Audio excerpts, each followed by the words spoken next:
ಓಂ ನಮೋ ವಾಲ್ಮೀಕಿಯೇ. ನಮಸ್ಕಾರ ಬಂಧುಗಳೇ.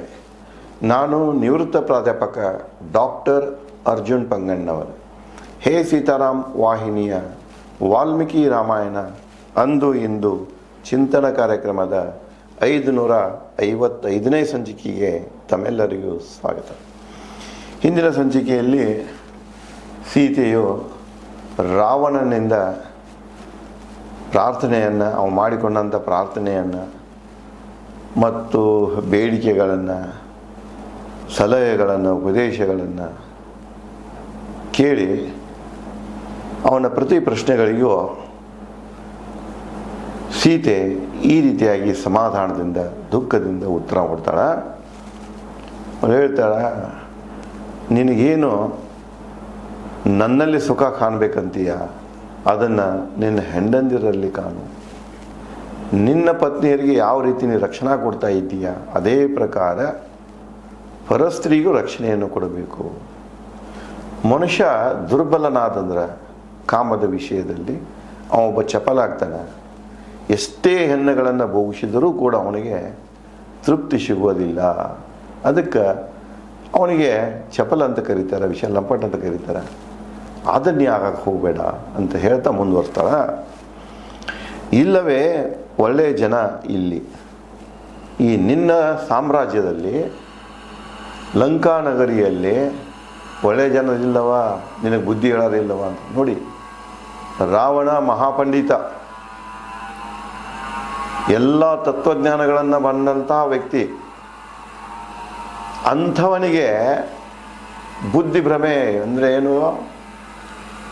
ಮನಸ್ಸಿನ ಹೀನತೆಯಿಂದಾಗಿ, ದುರ್ಬಲ ಮನಸ್ಸಿನಿಂದಾಗಿ ಅವ ವಿಷಯ ಲಂಪಟಾಗಿರ್ತಾನೆ, ಚಪಲನಾಗಿರ್ತಾನೆ, ಸ್ತ್ರೀ ಪೀಡಕನಾಗಿರ್ತಾನೆ. ಇಲ್ಲಿ ನೋಡಿ, ಎಷ್ಟೇ ವಿದ್ಯೆ ಕಲಿತರೂ ಏನಾಗೋದು, ಎಷ್ಟೇ ತತ್ವಶಾಸ್ತ್ರಗಳನ್ನು ಹೇಳಿದರೆ ಏನಾಗೋದು, ಕಾವಿ ರುದ್ರಾಕ್ಷಿ ವಿಭೂತಿ ಧರಿಸಿದರೂ ಏನಾಗೋದು, ನಿನ್ನಲ್ಲಿ ಇರುವಂತಹ ಈ ಸ್ತ್ರೀ ವ್ಯಾಮೋಹ ಹೋಗಲಿಲ್ಲ ಅಂದ್ರೆ ಎಲ್ಲ ವ್ಯರ್ಥನ. ಇವತ್ತು ನಾವು ನೋಡ್ತಾ ಇದ್ದೇವೆ ಮಠಗಳಲ್ಲಿ ಅಂತೂ ಅದು ವರ್ಷ 1-2-3 ಸ್ವಾಮಿಗಳದ್ದು ಹೊರಗೆ ಬಂದಿರ್ತದೆ. ಮಠಗಳಲ್ಲಿ ಅವರು ಸನ್ಯಾಸಿ ಆದಾಗೆಲ್ಲ ಬಿಟ್ಟು ಹೋಗಿರಬೇಕು.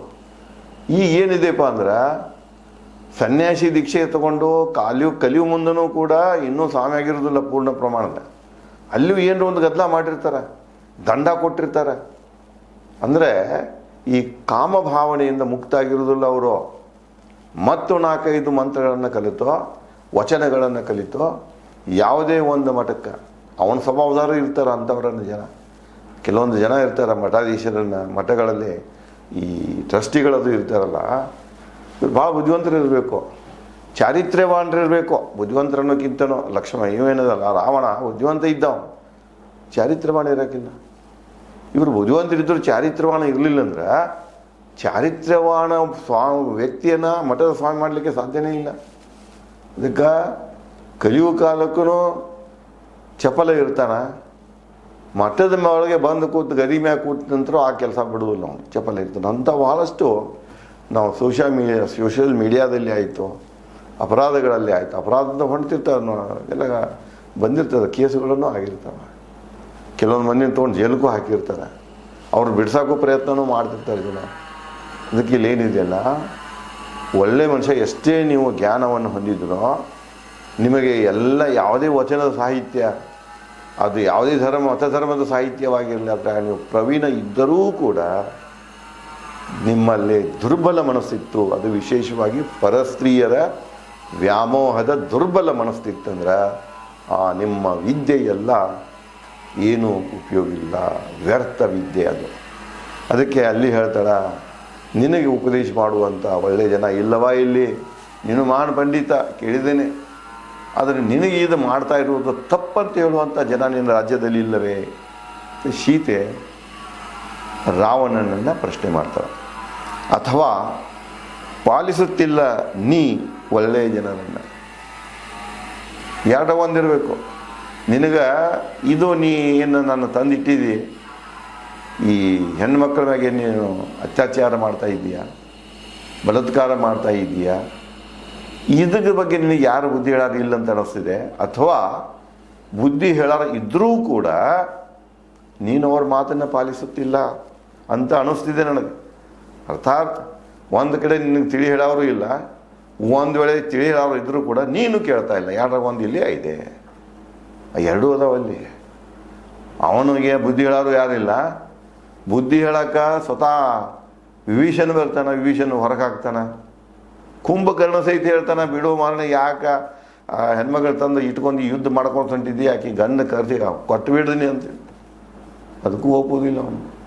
ಮಾರೀಚ ಕೂಡ ಹೇಳ್ತಾನೆ ಅವನಿಗೆ ಸೋದ ಸಂಬಂಧಿ, ನೀನು ತಪ್ಪು ಮಾಡಾಕತ್ತೀವ ರಾವಣ, ಈಗಾಗಲೇ 1000 ಜನ ಎಂಥ ಸುಂದರಿ ಸ್ತ್ರೀಯರಿದ್ದಾರೆ, ನಿನಗೆ ಹೆಣ್ಣಂದಿರು ಇದ್ದಾರೆ, ಅದೇ ಬಿಟ್ಟುಕೊಂಡು ರಾವಣ ಹೆಂಡತಿಗೆ ಯಾಕೆ ನೀ ಬೆನ್ನು ಹತ್ತಿದೆಯಾ, ಸೀತೆಗೆ ಯಾಕೆ ನೀನು ಬೆನ್ನು ಹತ್ತಿದೆಯಾ, ಬಿಟ್ಟುಬಿಡುವುದನಂತ ಪದೇ ಪದೇ ಪ್ರತಿಯೊಬ್ಬರು ಅವನಿಗೆ ಬೋಧನೆ ಮಾಡಿರ್ತಾರೆ. ರಾಕ್ಷಸರ ಪ್ರಭೇದಗಳಲ್ಲಿ ಕೂಡ ಬುದ್ಧಿವಂತರು ಇರ್ತಾರೆ. ಆದರೆ ಇವು ಇಷ್ಟು ನೀಚ ಇರ್ತಾನಲ್ಲ, ಅವನ ತಲೆಯಾಗ ಹೋಗೋದಿಲ್ಲ. ಒಂದು ಸಲ ಮಂಕಾತ ಬುದ್ಧಿ ಭ್ರಷ್ಟ ಆಯ್ತು, ಪರಸ್ತ್ರೀಯನ್ನು ಕಂಡು ಆಕೆ ಸುಖ ಪಡಿಬೇಕನ್ನುವಂಥ ಒಂದು ಸಲ ತಲೆಯಾಗ ಹೊಕ್ಕಿತ್ತು, ಬುದ್ಧಿ ಭ್ರಷ್ಟ ಆಯ್ತು. ಏನಾದರೂ ಸಹಿತ ಕೊಲೆ ಆಗಲಿ ಹೊಡೆದಾಟ ಆಗಲಿ ಏನು ನೋಡೋದಿಲ್ಲ ಅವನ ಕಣ್ಣಾಗ ಬರೇ ಅದೊಂದೇ ಕಾಣಿಸ್ತಿರ್ತದೆ. ರಾವಣನ ಪರಿಸ್ಥಿತಿ ಕೂಡ ಹಿಂಗಿರ್ತದೆ. ಸೀತೆ ಹೇಳ್ತಾಳೆ, ನೋಡು ನಿನಗೆ ಬುದ್ಧಿ ಹೇಳುವಂಥ ಜನ ಇಲ್ಲವ ಲಂಕೆಯಲ್ಲಿ, ಒಂದು ವೇಳೆ ಇದ್ದರೂ ಕೂಡ ನೀ ಅವ್ರ ಮಾತನ್ನು ಕೇಳ್ತಾ ಇಲ್ಲವ ಅಂತ ಪ್ರಶ್ನೆ ಮಾಡ್ತಾಳೆ. ಮುಂದುವರೆದು, ಪರಂಪರೆ ವಿರುದ್ಧ ನಿನ್ನ ನಡತೆಗೆ ಕಾರಣ ನಿನ್ನ ಮನ. ಯಾಕೆ ನೀ ಮಾಡ್ತಾ ಇದ್ದೀಯಪ್ಪ ಅಂದರೆ, ಕಂಡ ಹೆಣ್ಣನ್ನು ಹೊತ್ಕೊಂಡು ಬರೋದು, ಅಪಹರಣ ಮಾಡೋದು, ಬಲಾತ್ಕಾರ ಮಾಡೋದು, ಇಷ್ಟೆಲ್ಲ ನೀ ಮಹಾಪರಾಕ್ರಮಿ ಇದ್ದೀ, ನೀನು ಶಿವನ ಶ್ರೇಷ್ಠ ಭಕ್ತ ಅಂತ ಹೇಳ್ಕೊಳ್ತೀಯ, ಏನೆಲ್ಲ ನಿನ್ನಲ್ಲಿದೆ. ಈ ಬುದ್ಧಿ ಯಾಕೆ ನಿನ್ನಲ್ಲಿ, ಕೆಟ್ಟ ಬುದ್ಧಿ, ಇದನ್ನು ಯಾಕೆ ನೀನು ಸುಧಾರಿಸ್ಕೊಳ್ತಾ ಇಲ್ಲ? ಕಾವಿ ತೊಟ್ಟಿದೆಯಾ, ವಿಭೂತಿ ಧರಿಸಿದೆಯಾ, ಜಪ ಮಾಡ್ತೀಯ, ಮನಸ್ಸಿನಾಗ ಮಂಡಕ್ಕಿ ತಿನ್ನೋದನ್ನು ಯಾಕೆ ಬಿಡ್ತಾ ಇಲ್ಲ ನೀನು? ಮನಸ್ಸಿನಾಗ ಹೆಂಡರನ್ನ ಬೇರೆ ಬೇರೆ ಸ್ತ್ರೀಯರನ್ನು ನೋಡಿಕೊಂಡು ಅವ್ರ ಸುಖ ಯಾವಾಗ ಪಡೆದ್ರು ಅಂತ ಧ್ಯಾನ ಮಾಡ್ತಿರ್ತಿಲ್ಲ, ಅದನ್ನು ನೀನು ಮರಿಬೇಕು. ಅದನ್ನು ಹೇಳ್ತಾಳೆ, ನೀನು ಇದ್ದಿದ್ಯಾ, ನಿನ್ನ ಮನಸ್ಸಿನ ಒಂದು ಹೀನತೆ ಏನಿದೆಯಲ್ಲ ಪರಸ್ತ್ರೀ ಬಗ್ಗೆ, ಅದನ್ನು ನೀನು ಯಾಕೆ ಬಿಟ್ಟು ಕೊಡ್ತಾ ಇಲ್ಲ? ಅದೇ ಕಾರಣ. ನೀನು ಇವತ್ತಿಗೆ ನನ್ನ ಅಪಹರಿಸ್ಕೊಂಡು ಬರಬೇಕಾದ್ರೆ 1000 ಜನ ಸ್ತ್ರೀಯರನ್ನು ಹೊಂದಬೇಕಾಗಿತ್ತಂದ್ರೆ ಈ ನಿನ್ನ ಮನಸ್ಸಿನ ಈ ಹೀನತೆ ಇದಕ್ಕೆ ಕಾರಣ ಅಂತ ಹೇಳ್ತಾರೆ. ಒಯ್ಯುತ್ತಿಲ್ಲ ಸತ್ಯದತ್ತ ನಿನ್ನ ಮನ. ಇಂತಹ ಒಂದು ದುರ್ಬಲ ಮನಸ್ಸನ್ನು ಹೊಂದಿದ್ದರಿಂದ, ಇಂತಹ ಒಂದು ಕೀಳ ಮನಸ್ಸನ್ನು ಹೊಂದಿದ್ದರಿಂದ ಆ ಮನಸ್ಸು ನಿನ್ನನ್ನು ಸತ್ಯ ಮಾರ್ಗದತ್ತ ಕೊಂಡೊಯ್ತಾ ಇಲ್ಲ. ವಾಲ್ಮೀಕಿಯವರು ಪದೇ ಪದೇ ಮನಸ್ಸಿನ ಬಗ್ಗೆನೇ ಹೇಳ್ತಿರ್ತಾರೆ. ಆತ್ಮವಿಮೋಚನೆ ಅಂದ್ರೇನು? ಮನಸ್ಸಿನ ಮೇಲೆ ನಿಯಂತ್ರಣ, ಮನಸ್ಸನ್ನು ಆತ್ಮಕ್ಕೆ ಪರಿವರ್ತನೆ ಮಾಡೋದು. ಮೂಲ ಆತ್ಮನ ಇರ್ತದೆ, ಲೋಕ ವ್ಯವಹಾರಗಳಿಂದಾಗಿ ಅದು ಮನಸ್ಸಾಗಿ ಪರಿವರ್ತನೆ ಆಗಿರ್ತದೆ. ಆ ಮನಸ್ಸಿನ ಮೇಲೆ ನಿಯಂತ್ರಣವನ್ನು ಹೇರಿದಾಗ ಮಾತ್ರ ನಾವು ಆತ್ಮವಿಮೋಚನೆಯನ್ನು ಹೊಂದ್ತೇವೆ ಅಂತ ಪದೇ ಪದೇ ಅವರು ತಮ್ಮ ಇನ್ನೊಂದು ಮಹಾಗ್ರಂಥ ಯೋಗ ವಾಸಿಷ್ಠ ಮಹಾರಾಮಾಯಣದಲ್ಲಿ ಇದನ್ನು ಹೇಳ್ಯಾರ. ಅದನ್ನು ಮೋಕ್ಷ ಅಂದರೆ ಏನು ಅಂದರೆ ಶಾಂತಚಿತ್ತ, ಮನಸ್ಸಿನ ಮೇಲೆ ನಿಯಂತ್ರಣ, ಆತ್ಮವಿಮೋಚನೆಗೆ ಅವರು ಮೋಕ್ಷ ಅಂತ ಕರೀತಾರೆ. ಅಲ್ಲಿ ಕೂಡ ಹೇಳ್ತಾರೆ ಎಲ್ಲಕ್ಕೂ ಕಾರಣ ಮನಸ್ಸಂತ. ಫಸ್ಟ್ ಹೇಳ್ತಾರೆ, ಈ ಏನು ವಿಶ್ವದಾಗದ ಗೋಚರ ವಸ್ತುಗಳೇನದಾವ ಎಲ್ಲಾನು ಭ್ರಮೆಗಳು. ಈ ಭ್ರಮೆಗಳನ್ನು ಸೃಷ್ಟಿ ಮಾಡಿದ್ದು ಯಾವುದಪ್ಪ ಅಂದ್ರೆ ಮನಸ್ಸು.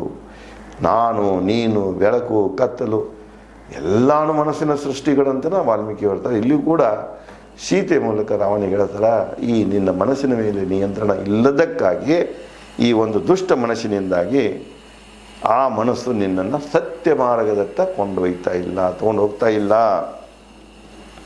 ಅಧರ್ಮ ಎಸಗಿದ್ದಲ್ಲಿ ನಾಶವಾದೀತು ರಾಕ್ಷಸ ಕುಲ. ನೀ ಇದನ್ನು ಸ್ಪಷ್ಟವಾಗಿ ತಿಳಿದಿರಬೇಕಲ್ಲ. ಧರ್ಮ ಅಧರ್ಮ, ಧರ್ಮವನ್ನು ರಕ್ಷಣೆ ಮಾಡಬೇಕಾಗಿತ್ತಂದ್ರೆ, ಅಧರ್ಮವನ್ನು ನಾಶ ಮಾಡಬೇಕಾಗಿತ್ತಂದ್ರೆ ಯುದ್ಧ ಅನಿವಾರ್ಯ. ಭಾಳಷ್ಟು ಜನ ಬುದ್ಧಿವಂತರು ಅಲ್ಲಿ ಇಲ್ಲೆಲ್ಲ ರಾಮಾಯಣ ಕುರಿತು ಲಕ್ಷ್ಯ ಮಾಡೋ ಕಾಲಕ್ಕೆ ಹೇಳ್ತಿರ್ತಾರೆ, ಏನು ರಾಮಾಯಣ ರೀ, ಬರೇ ಹಿಂಸೆಯಿಂದ ತುಂಬಿದೆ, ಯುದ್ಧ ಯುದ್ಧ ಯುದ್ಧ. ನೀವು ಸರಿಯಾಗಿ ರಾಮಾಯಣ ಮಹಾಭಾರತವನ್ನು ಓದಿದರೆ ಯುದ್ಧ ಯಾವಾಗ ಅನಿವಾರ್ಯ ಆಗ್ತಿದೆ, ಯಾಕೆ ಮಾಡ್ತಾರೆ ಅನ್ನೋದು ನಿಮಗೆ ಸ್ಪಷ್ಟ ಅರ್ಥ ಆಗ್ತಿದೆ. ಇಲ್ಲದೆ ನೀವು ಎಲ್ಲೇ ಕತೆ ಕಾದಂಬರಿ ಓದ್ದಂಗೆ ಅವ್ರಿವ್ರು ಬರೆದಂಥ ನೋಟ್ಗಳನ್ನು ಓದ್ಕೊಂಡು ಅದ್ರ ಮ್ಯಾಗೆ ನೀವು ತೀರ್ಮಾನ ಮಾಡ್ತಾ ಹೊಂಟಿದ್ರೆ ಅದು ನಿಮ್ಮ ಆತ್ಮ ವಂಚನೆ. ಅದಕ್ಕಿಲ್ಲಿ ಅವಳು ಹೇಳ್ತಾಳೆ, ನಿನ್ನ ಮನಸ್ಸು ವೀಕ್ ಇದ್ದುದರಿಂದ, ದುರ್ಬಲ ಇದ್ದುದರಿಂದ ನಿನ್ನನ್ನು ಸತ್ಯ ಮಾರ್ಗಕ್ಕೆ ತೊಗೊಂಡು ಹೋಗ್ತಾ ಇಲ್ಲ. ಈ ಅಸತ್ಯ ಮಾರ್ಗದಾಗೆ ನಡೀತಾ ಇದೆಯಲ್ಲ, ಅದನ್ನು ಅಧರ್ಮ ಅಂತ ಕರಿತೇವೆ. ಈ ಅಧರ್ಮದಿಂದಾಗಿ ನಿನ್ನ ಕುಲ ನಾಶ ಆಗ್ತಿದೆ. ಇವತ್ತು ನಾವು ನೋಡ್ತಾ ಇದ್ದೇವೆ, ಧರ್ಮ ಯಾವ ಕಡೆ ಐತೆ, ಅಧರ್ಮ ಯಾವ ಕಡೆ ಐತೆ ಅನ್ನೋದನ್ನು ಆ ಯುದ್ಧದ ರಿಸಲ್ಟಿಂದ ಗೊತ್ತಾಗ್ತಿದೆ. ಏನು ಇರಾನ್, ಇರಾಕ್ ಮತ್ತು ಅಮೇರಿಕಾ ನಡೆದದಲ್ಲ, ಈ ಯುದ್ಧ, ಬಹಳಷ್ಟು ಯುದ್ಧಗಳು ಆಗ್ಯಾವ ಇಲ್ಲಿ. ಆದರೆ ಹೆಚ್ಚು ಕಡಿಮೆ ಯುದ್ಧಗಳು ಧರ್ಮಕ್ಕೆ ಜಯ. ಈ ಯುದ್ಧನೂ ಹೀಗೆ ಇದೆ, ನೋಡಬೇಕು ಧರ್ಮ ಎಲ್ಲಿದೆ. ಧರ್ಮ ಅಂದ್ರೇನೋ ನೀತಿ ನಿಯಮಗಳು, ಮತಧರ್ಮ ಅಲ್ಲ. ಇಲ್ಲಿ ಮತಧರ್ಮದ್ದಲ್ಲ ಜಗಳ, ಇದು ನೀತಿ ನಿಯಮಗಳದ್ದು ಜಗಳ. ಅದಕ್ಕೆ ಯುದ್ಧ ಧರ್ಮ ರಕ್ಷಣೆಗಾಗಿ ಯುದ್ಧ ಆಗ್ತಿದೆ, ಯುದ್ಧ ನಡೀತಾ ಇರ್ತದೆ. ಅದಕ್ಕೆ ಹೇಳ್ತಾಳಕ್ಕೆ, ನೀನು ಅಧರ್ಮ ಮಾರ್ಗದಿಂದ ನಡೆದಂದ್ರೆ ನಾಶ ಅಂತೂ ಕಟ್ಟಿಟ್ಟ ಉತ್ತಿ, ನಿನ್ನ ಕುಲದ ನಾಶ ಸ್ಪಷ್ಟ ಇದೆ ಅಂತ ಸೀತೆಯು ರಾವನಿಗೆ ಹೇಳ್ತಾಳೆ. ಮತ್ತು ಇದೇ ರೀತಿಯಾಗಿ ಮತ್ತೇನು ಅವನಿಗೆ ಉಪದೇಶಗಳನ್ನು ಮಾಡ್ತಾಳೆ, ಬೋಧನೆಗಳನ್ನು ಮಾಡ್ತಾಳೆ, ತಿಳಿ ಹೇಳೋಕ್ಕೆ ಪ್ರಯತ್ನ ಮಾಡ್ತಾಳೆ, ತನ್ನ ದುಃಖವನ್ನು ತೋಡಿಕೊಳ್ತಾಳೆ ಅನ್ನೋದನ್ನು ನಾನು ತಮಗೆ ಮುಂದಿನ ಸಂಚಿಕೆಯಲ್ಲಿ ಹಂಚಿಕೊಳ್ಳುತ್ತೇನೆ. ಧನ್ಯವಾದಗಳು.